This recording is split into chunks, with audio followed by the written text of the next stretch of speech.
it's the only way that we could be in this part of the country right now, because even for the slab of concrete that we're on, we're paying $800 a month for a slab of concrete and water and electric hookups. So it's extremely expensive. And in Texas, it was half the cost. So I personally think living in an RV is great. You could travel, pick up and go whenever you want, not tied down to one place. Great for podcasters.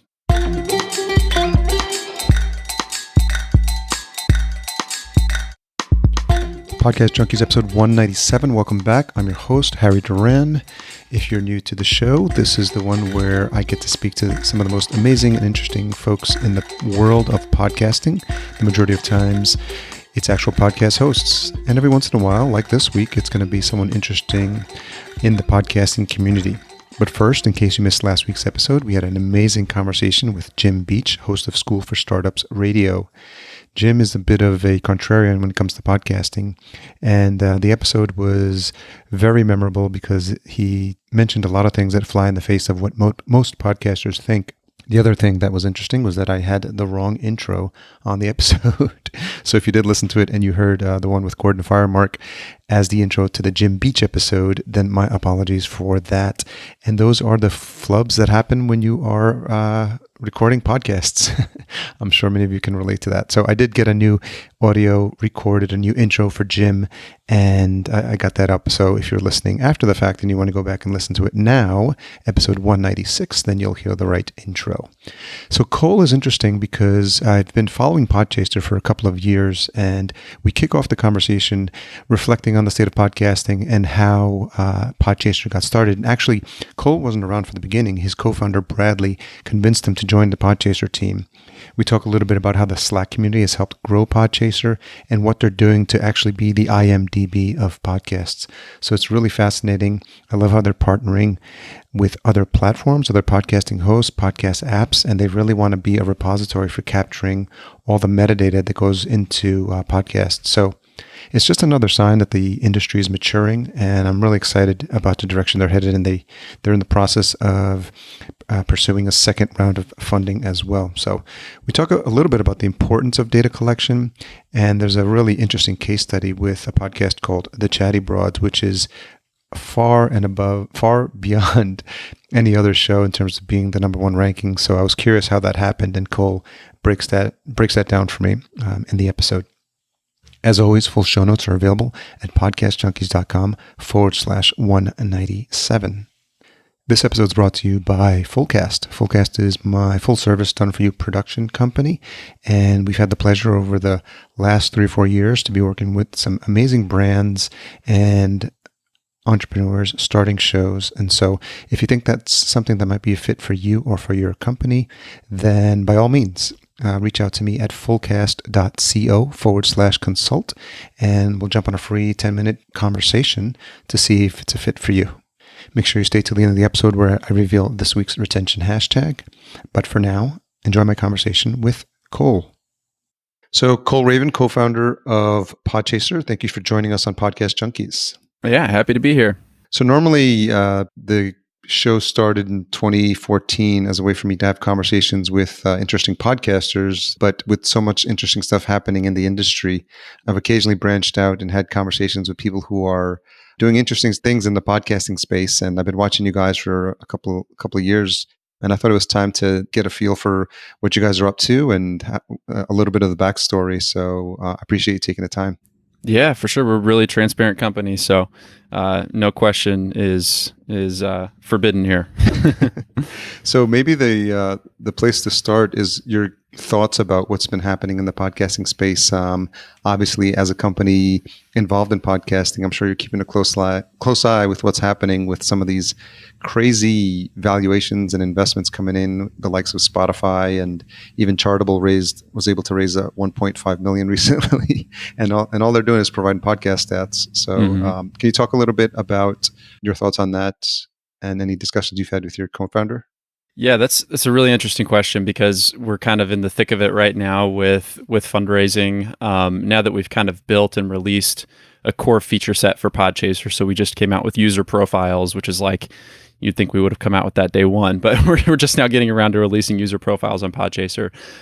We're starting to turn the corner and think more about monetization now that we've had kind of a growth period and have users. So in order to do that, we'll need another round of funding. So we're talking to a lot of investors right now, and there seems to be a kind of a few different groups and a few different mindsets when it comes to the world of podcasting. You have the big guys who are funding companies like Luminary.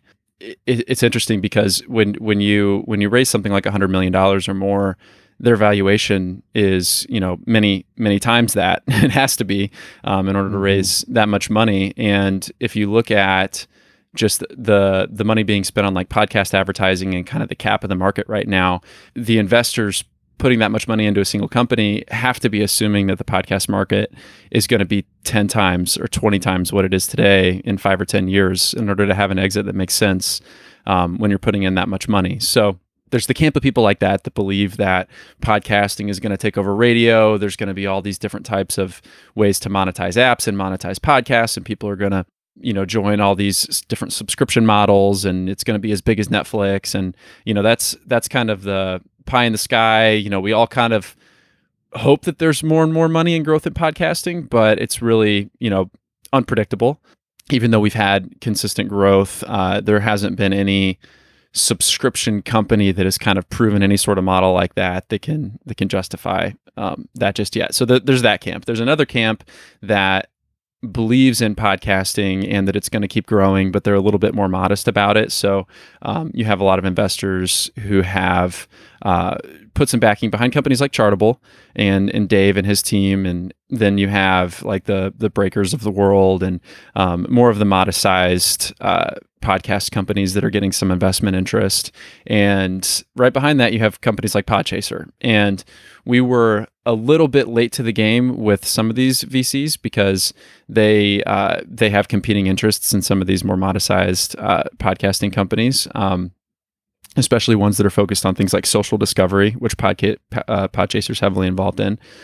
But that's kind of our approach going into it. So, we hope for the best and we hope that it keeps growing, but there are a lot of investors out there who still have no idea what a podcast is. We have to, going into the phone call, we have to explain what an RSS feed is and explain why podcasting is going to keep growing. And there's still a lot of lack of education on the investor side when it comes to podcasting. Can you talk a little bit about the backstory and how Podchaser was founded and what your ideas were when you started? Yeah, absolutely. So we formed the team initially through a conversation actually on Reddit. So one of our co-founders, Bradley, posted on Reddit and asked if something like an IMDb for podcast existed, which is kind of an overused term, but if there's a way to sort podcasts that have a lot of episodes, like the Tim Ferriss Show, by the highest rated episodes to help you discover content. So for the shows that have 500 episodes, you don't really know where to start. You can start at episode 1, you could start at the most recent episode, but maybe that's not the best representation of that podcast. So that's kind of where the idea started, was a way to just kind of filter and sort through episodes and find the best, newest content in podcasting and have sort of a rating system behind that, or like a thumbs up, thumbs down feature similar to other social platforms. So a few of our other co-founders reached out to Bradley, and I've been friends with him since 6th grade, which is how I came in. But they reached out and said, nothing like this exists, but you should build it, because we think that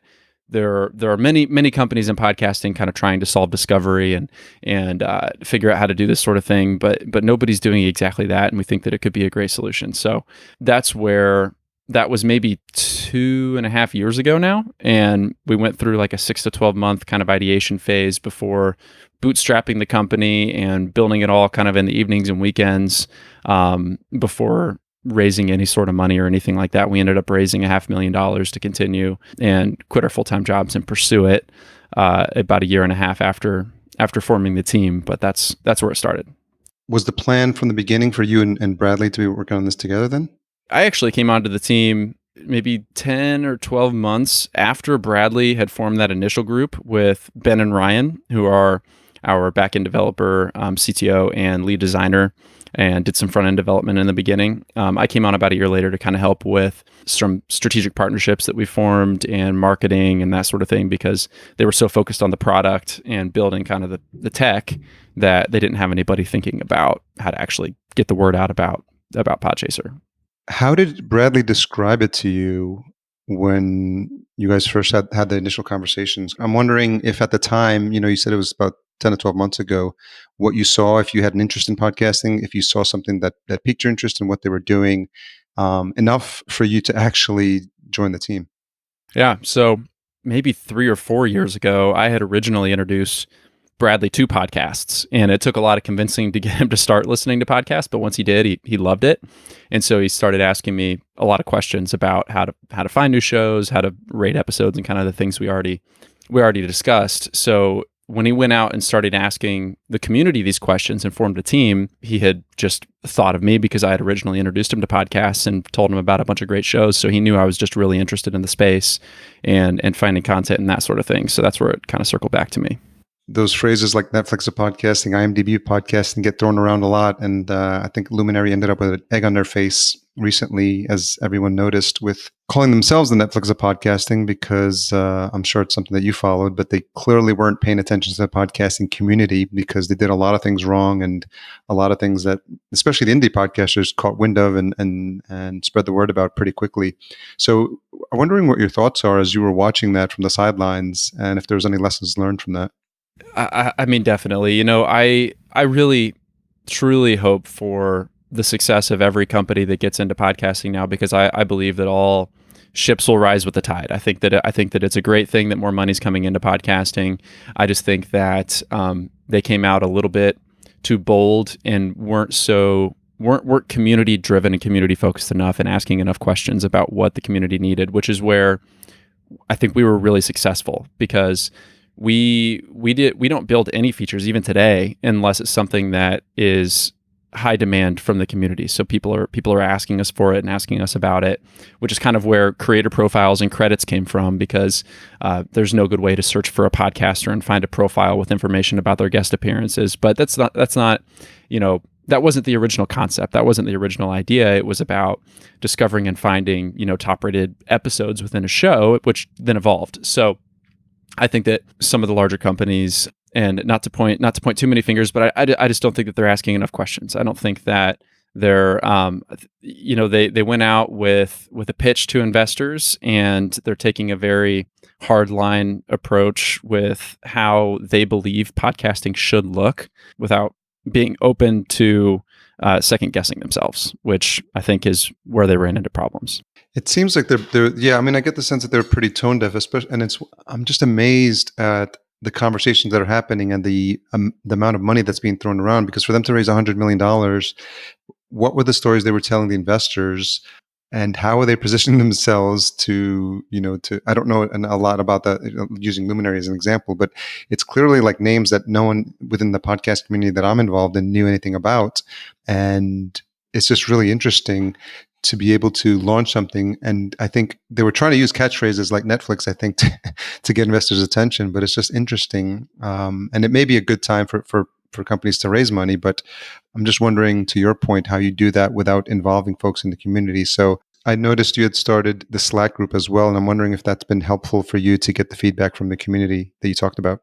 Yeah, and I think there's almost 600 people in our Slack community now, and a lot of the activity in that Slack channel is messaging directly to our founders. So you might not see a lot of activity like in the general channel or the bug reports, or you might see the occasional message there, an announcement from us, but we get a lot of independent podcasters, especially, who join that channel either from like our about page or a social media post or something, and just come in to ask questions about how they can best use Podchaser, and then also about like just suggesting things that we could be building. I mean, we get that every single day. It's like, hey, have you guys thought about having an embedded player? Have you guys thought about adding transcripts to the website, or all these different things that we could be building? And that makes it, we have 1,000 different directions we could go. So we struggle with that a little bit every day on what we could build and add to the site. But also to, go back to, some of your comments on what these companies are telling investors too. It definitely has to have something to do with a Netflix type model. And so we have Luminary. You also have Himalaya, which raised a significant amount of money. You have Castbox, which it's been a couple of years now, but they also raised a lot of money.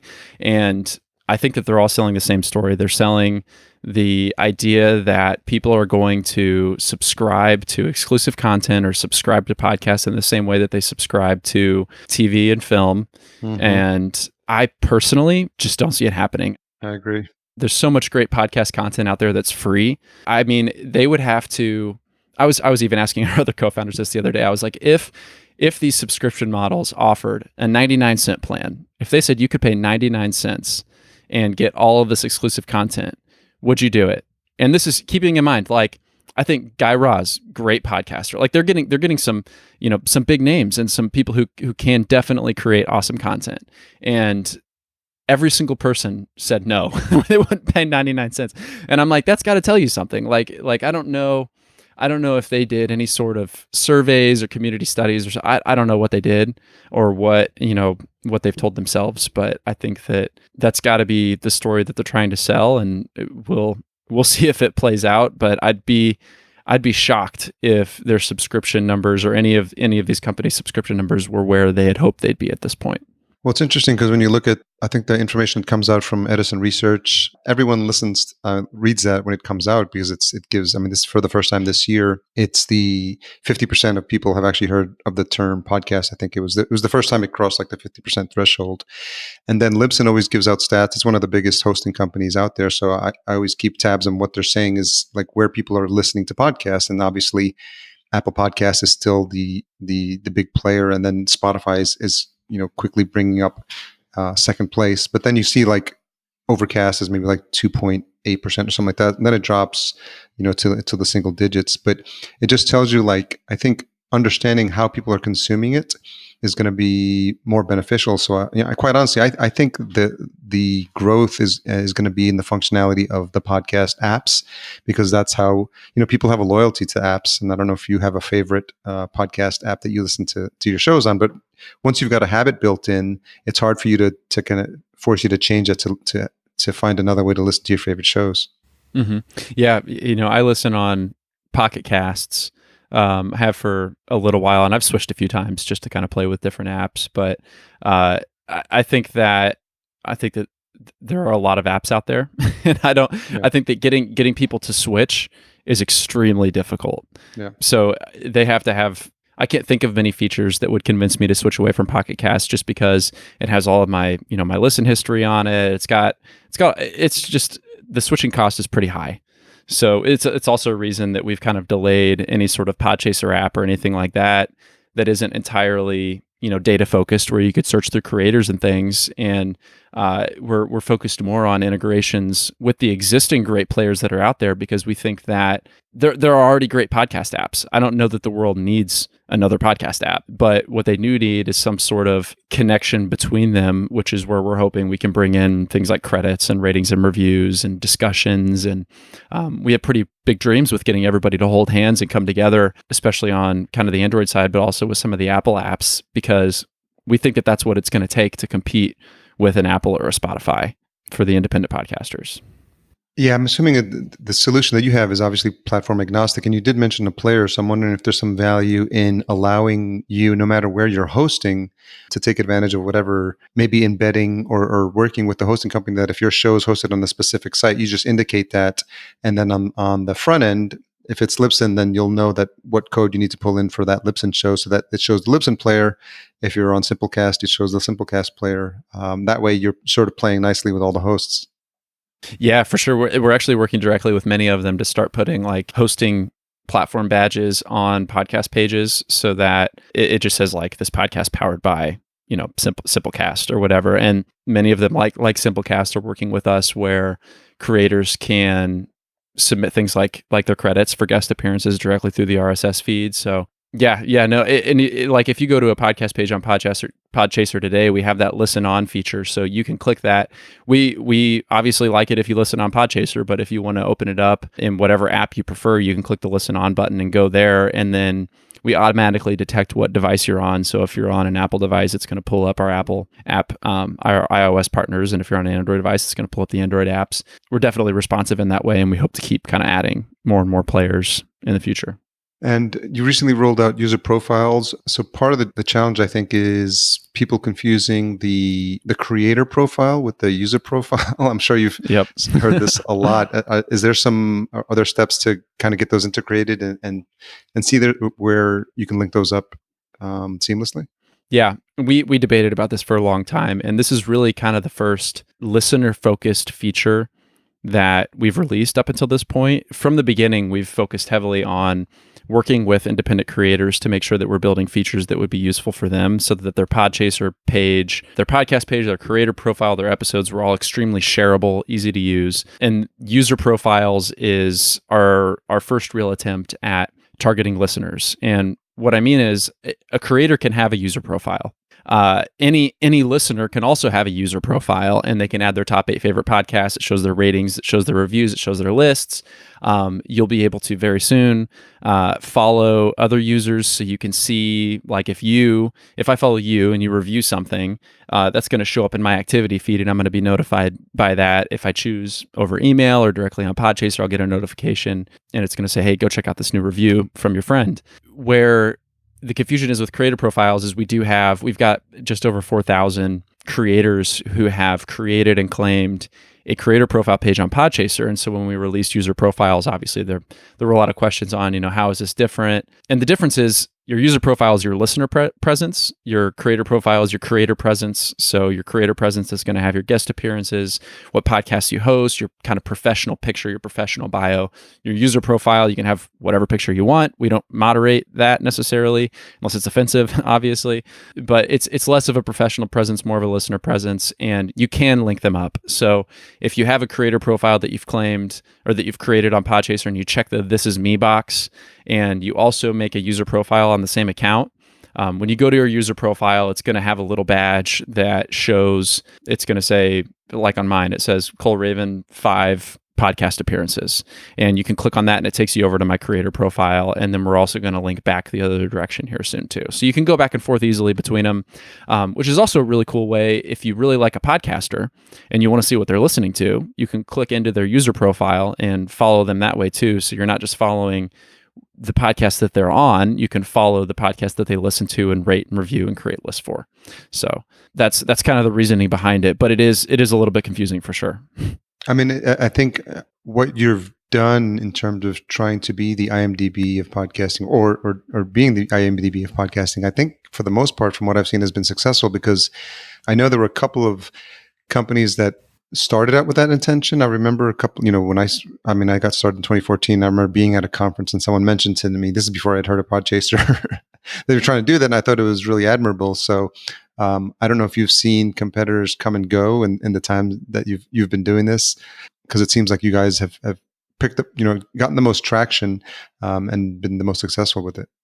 Yeah, I appreciate that. It's honestly been a lot of hard work, because it's a really tall task, because there are 700,000 podcasts out there, which means there are millions and millions of credits. And so we've focused on the content from our partners who are registered on Podchaser first, and make sure that they have all the tools and resources that they need to make sure that they're properly represented. But we've also had to form, relationships and partnerships with all the top networks, with third-party data companies. We have a moderation team on the back end that manually approves literally every single credit and every single profile that gets added to Podchaser. So we're working on more of a crowdsourcing model similar to IMDb, and can't remember the other one off the top of my head, but yeah, so IMDb has like a crowdsourcing model. So if you submit something, we'll soon have it to where it'll ask other users if this information is accurate, and if it gets so much, we'll be able to verify how much we trust, quote unquote, trust a user, and the information that they're putting on the website. So if they continually submit credits and those continue to be verified by other users too, then we start trusting that user more and more, and their information gets kind of put to the forefront and approved quicker. That will probably be a year in the making. But for the most part, since we started this, we haven't seen, or maybe there have been and we just haven't heard of them, any other companies trying to collect credits in the same way we are. Yeah. There were before, and like there was, I think, IPDB, and yeah. And there Yeah, there was a couple others, and honestly, I don't know. I don't know what happened. I think that the timing just wasn't right because podcasting really hit a stride like in 2014, 2015, and started to see some explosive growth. And that was right as we were kind of conceptualizing and thinking through this idea. And then when we kind of first came to the market in 2016, 2017, the timing was just right. So there's definitely an element of luck here, but it also required, fundraising and partnerships, and it's gonna take more and more of that because we're gonna have to work with every single hosting platform. We're gonna have to work with most of the apps for any of this to make sense. I think, were you thinking about Wikipedia as the other example? Yep, Yeah. yep. Can you talk a little bit about your passion for the medium? And since you're the one that introduced Bradley to podcasting, like what your recollection is of early podcasting days? Yeah. So I wouldn't call myself like a OG podcaster by any means. I was not in the game in like 2008. When kind of the first surge of podcasting hit. So I don't know what that world was like. I only know what the world was like post 2014, whenever I kind of started listening to podcasts and getting into it. I've also never created a podcast. I've never started one. I've thought about it, of course, and I've talked to so many independent podcasters about kind of the struggles that they go through with growth and marketing and the editing process and creation and distribution of their shows and the storytelling aspects. And I know that there's a lot of work that goes into it, and I've been fortunate enough to learn a lot about that. But for me personally, it's just been pure entertainment and learning, and I'm just a consumer like everybody else. And so I think that kind of gives me that perspective on the team, because there are definitely a lot of strong feelings in like the independent podcaster community that I think we represent pretty well with being platform agnostic, like you mentioned. But now that we have kind of built that core feature set with creator profiles and how Podchaser exists today, we've really got to switch focus a little bit and do what we wanted to do in the beginning, which was bring listeners to these independent creators, because Podchaser means nothing if we're just a platform for, independent podcasters to kind of show off their work to each other like that. There's enough Facebook groups out there already for that, or you can kind of, post your latest episode or whatever. But what we really want to do is help consumers and listeners discover new great content and help these independent podcasters have a fair resource to put their stuff out in front of people and get, attract new listeners in a market that's becoming more and more competitive every single day. So when you think about the fundraising landscape and you talk about the different tiers of folks and, people that are funding like the luminaries of the world and versus the ones that are helping out like the charitables of the world, do you think about what space you want to play in and the potential for what you could do if you did get the right amount of funding? Yeah, there are a lot of different approaches we could take here. I think that first and foremost, we're focused on being kind of a backbone of data for the industry.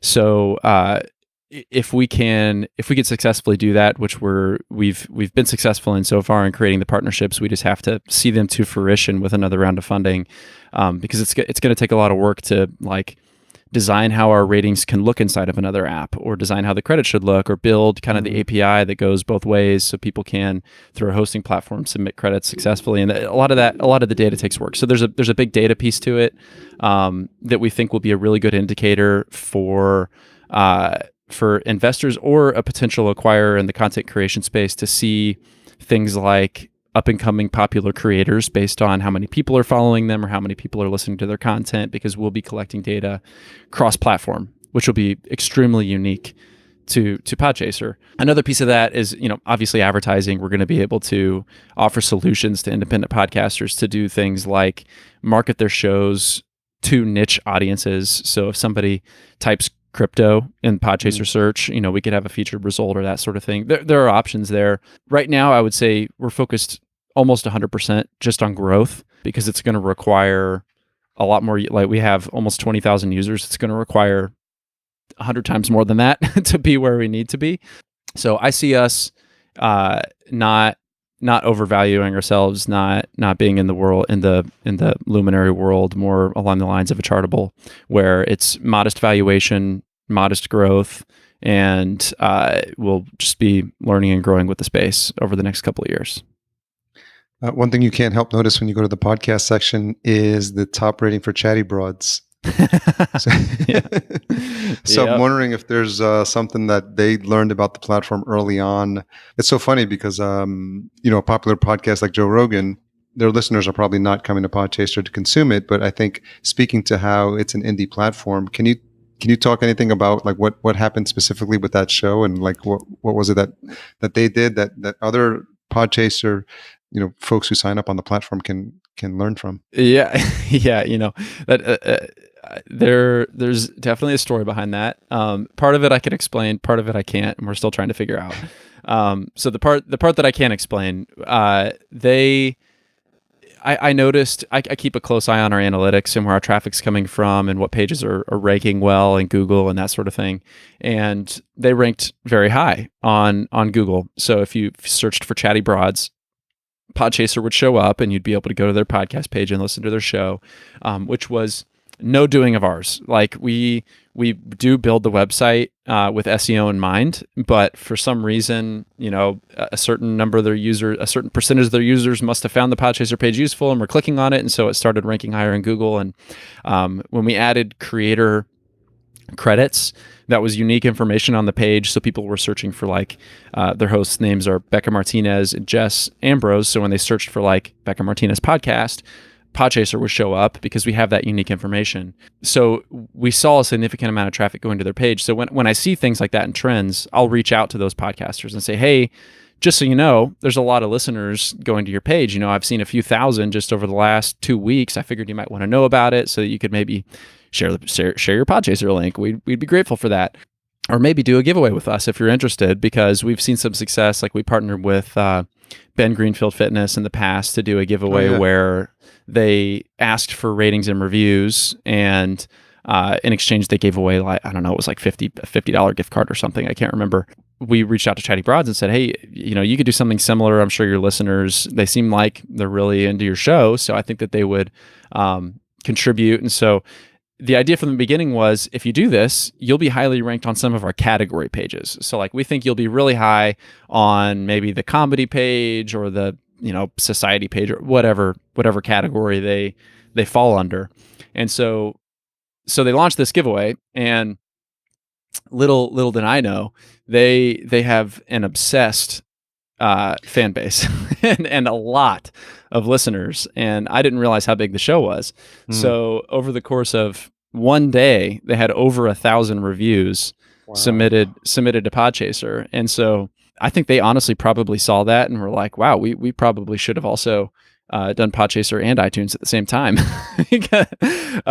But that immediately skyrocketed them to to be the number one rated and reviewed show on Podchaser, which is fine because we want to encourage every podcaster to go out there and ask for ratings and reviews on Podchaser so you can rank within your category or rank on our most popular podcasts. But the downside of not having enough listeners, enough podcast consumers on the platform yet, and being so creator focused, is that we need more listeners rating and reviewing things. And that's going to take integrations with these apps so that the more popular content is accurately represented on our most popular podcast page. Because the last thing we want to do is hand curate and put the same stuff in front of you that you see everywhere else on every other podcast discovery app or platform. If you go to the top business shows on Apple Podcasts, it's the same every day of the week. Joe Rogan.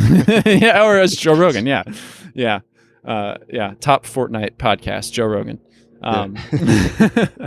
But that's the goal. Is we need more listeners, more consumers rating and reviewing things. So I think that's gonna adjust over time. We're also, over the next probably 3 months, going to be completely revamping the layout of the website. So you're going to see, we're going to have an activity feed as kind of your new homepage, where it has activity based on everything you follow. So the podcast you follow, the creators you follow, the users you follow, and then we're going to have a new discover or browse section where we're going to have some really powerful filtering based on our creator credits and what creators users are following and what podcasts they're following. And we're going to start to get really granular with that data as we integrate with more and more apps and kind of trade data.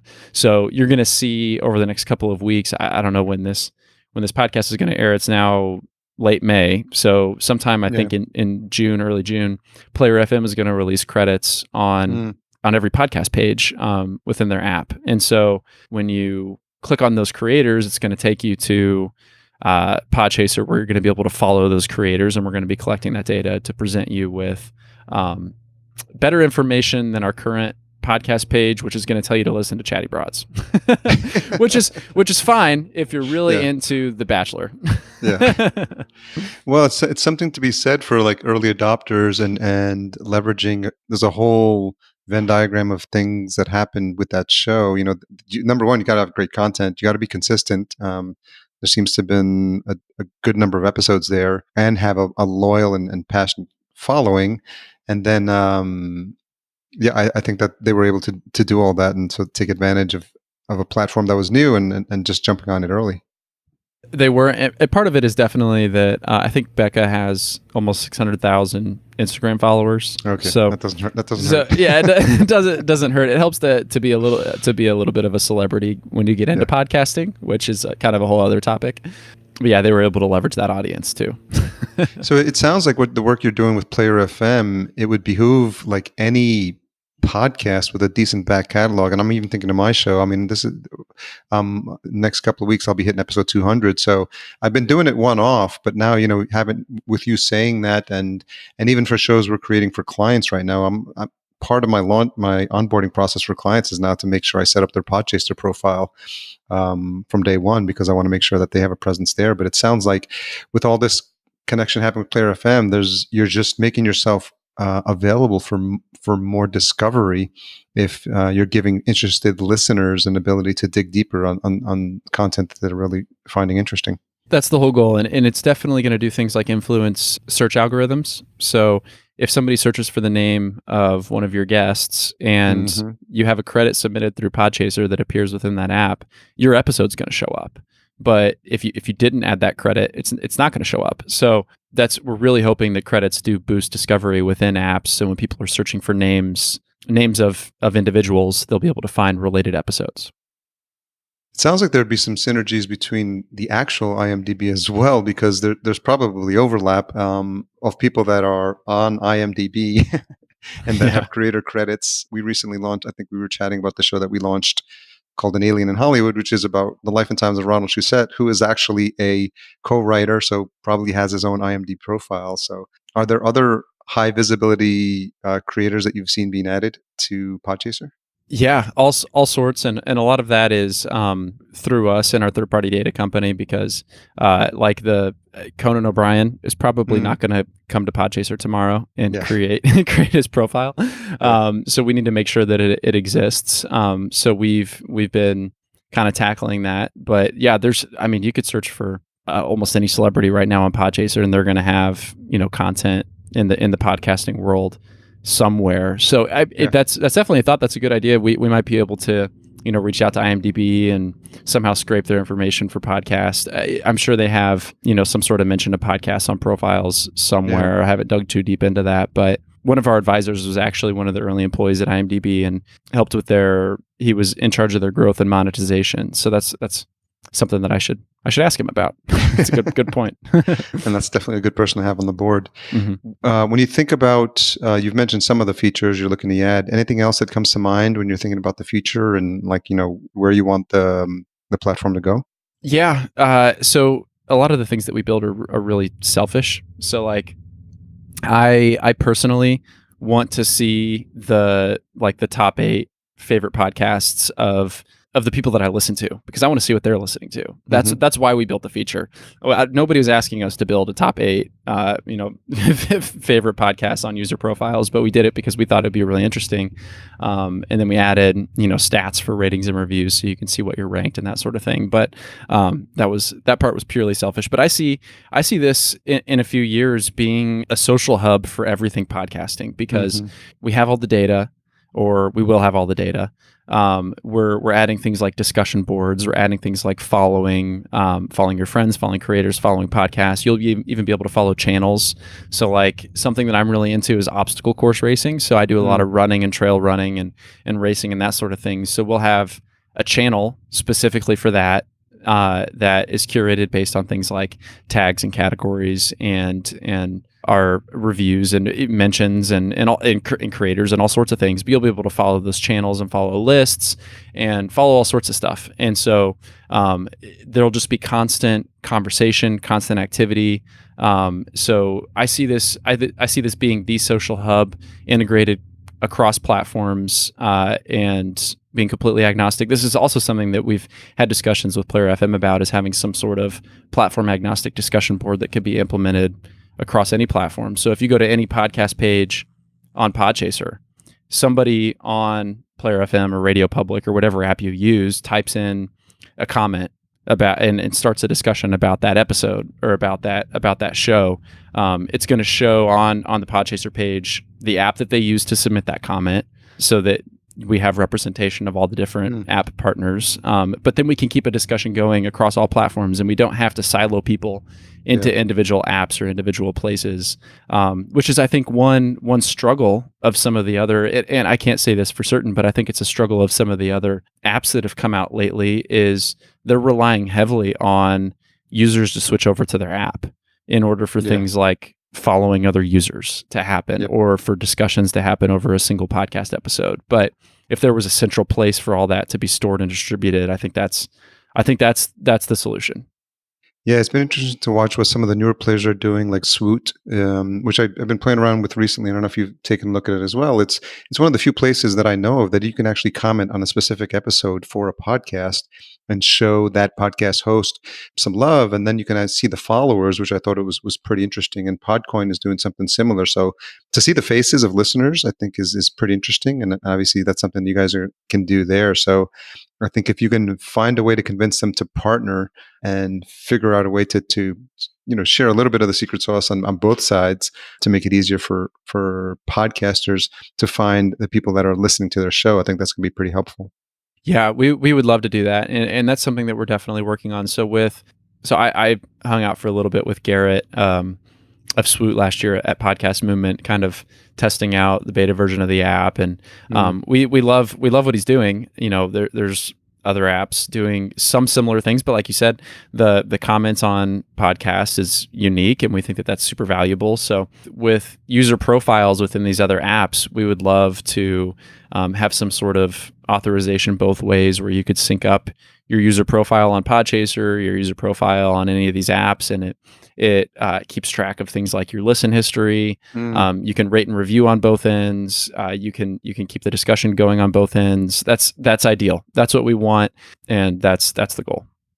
Yeah, that's super powerful. It's almost like a single sign-on authentication for logins. So if you pull that off, I think that'll be pretty interesting. Yeah.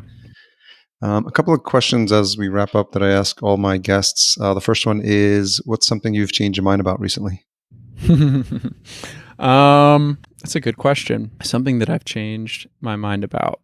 So my wife and I have been traveling a lot so she's a travel physical therapist. We move somewhere new every 3 months, and we've been kind of exploring the country, figuring out what city we want to settle in. And we both hate cold weather. Yeah. And so we're up in Oregon right now for the summer because it's beautiful and green, and it's not a place we'd ever be for the winter. We were in Texas for the winter because it was nice and warm. But I've started to realize that I kind of miss the cold weather. And I think that snow is good sometimes, and I kind of want to go skiing, and I think I could be okay with a little bit of cold. So we're looking at maybe Colorado next. That's interesting. And you mentioned Ben Greenfield. He had a recent episode where he he's got some of the most fascinating guests on his shows, and it was about the importance of the 4 seasons and how winter is meant for a bit of hibernation and in nature itself, and rebirth and regrowth. And I think on a human level, he said there's something important to not trying to skip over that season. And, it doesn't have to be a long one, but I think that was interesting because I grew up in New York, and I spent a couple of months in Minneapolis in the winter, and that was colder than I had imagined. So I can definitely relate to that. Yeah, for sure. And then secondly, what's the most misunderstood thing about you? I think that because I'm kind of, at least since joining Podchaser. So before this, I was a GM at a Sky Zone trampoline park, two different trampoline parks, and which requires a lot of like face to face with customers, high energy, highly energetic job. I went from that into sales, which is being on the phone all day, talking to people all day, and in this, which I'm kind of the public facing partner.